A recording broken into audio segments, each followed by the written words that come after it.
बोले भगवान बुद्ध की। मुरैना से चलकर हमारी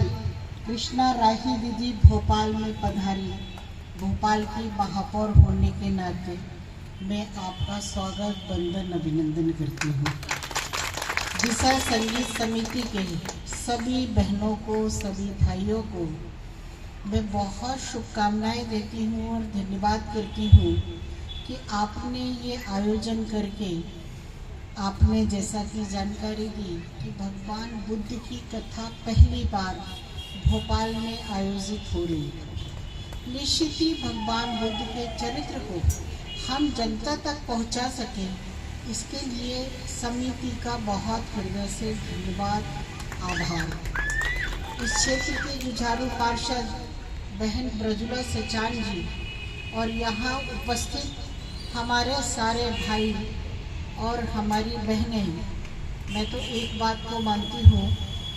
कि भगवान बुद्ध हो, राम हो, शंकर हो, कृष्ण हो या विष्णु हो,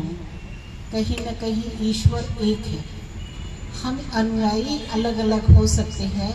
लेकिन ईश्वर की शक्ति को यदि मानेंगे तो निश्चित ही हम जिनका वृतांत यहाँ बताने वाले हैं, सुनने वाले हैं, वही अलग अलग स्वरूपों में इस देश में उन्होंने जो त्याग, तपस्या और कार्य किए हैं, यदि हम एक एक व्यक्ति उनके संकल्पित, उनके त्याग को अपने मन में धारण कर लें, हम उस पर अमल करें, तो मुझे लगता है ये देश, जैसा कि हमारे देश के सचिव प्रधानमंत्री नरेंद्र मोदी जी का आह्वान है कि भारत सर्वोच्च भारत बने, तो हम सब अनुयायी मिलकर ही भारत को सर्वोच्च शिखर पर पहुंचा सकते हैं। निश्चित ही हम भगवान जब राम कथा सुनते हैं, हम भागवत कथा सुनते हैं, और आज हमने बुद्ध भगवान के चरित्र का यहाँ दीदी के द्वारा, कुछ भजनों के द्वारा और वृतांत के द्वारा हमें जानकारी मिल रही है। मैं हर भागवत कथा में, राम कथा में जहाँ पर भी जाती हूँ, बड़ी संख्या में बहनें रहती हैं और सभी से एक ही आग्रह करती हूँ कि हम 5 दिन सुने, 7 दिन सुने या 1 दिन सुने। निश्चित ही हर कथा में कई ऐसे छंद आते हैं, उन छंदों को यदि हम अमल करेंगे तो हम अपने घर की दशा को बदल सकते हैं, और हमारे परिवार के, हमारे घर को यदि कोई सामंजस्य बनाता है तो वो बहनें ही बनाती हैं। महिलाएं ही वो धुरी हैं जो घर में सामंजस्य बनाकर परिवार को एकजुटता में रखती हैं, और महिलाएं ही वो विधाएं हैं जो परिवार में, पिता पुत्र में, भाई भाई में आपस में विवाद भी करवा देती हैं। मैं भी एक महिला हूँ, लेकिन मैं इसे स्वीकार करती हूँ कि महिला यदि चाहे तो हमारे घर में हम घर को स्वर्ग बना लेती हैं, और महिलाएं भी चाहे तो हम हमारे घर के जो बच्चे हैं, आगे आने वाले हमारा देश का वो भविष्य है, और हम उन्हें जो संस्कार देंगे तो निश्चित ही हम अपने देश के लिए एक संस्कारवान, संस्कृतिवान और स्वच्छ और उज्जवल देश का नागरिक हम अपने देश को समर्पित कर सकते हैं, क्योंकि हमारे संस्कार ही बच्चों में आगे जाके बढ़ेंगे। और हम बहनें नहीं चाहेंगे कि यदि हमने जो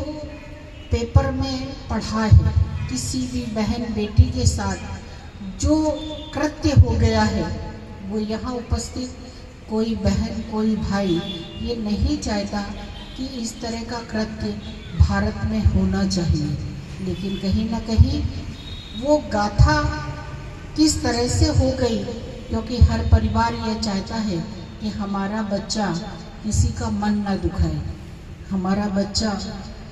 हर बहन को, हर बेटी को अपनी माँ बहन की तरह सम्मान दे। लेकिन कई बार ऐसी गलतियाँ हो जाती हैं जो कि हम सुबह पेपर में पढ़ते हैं,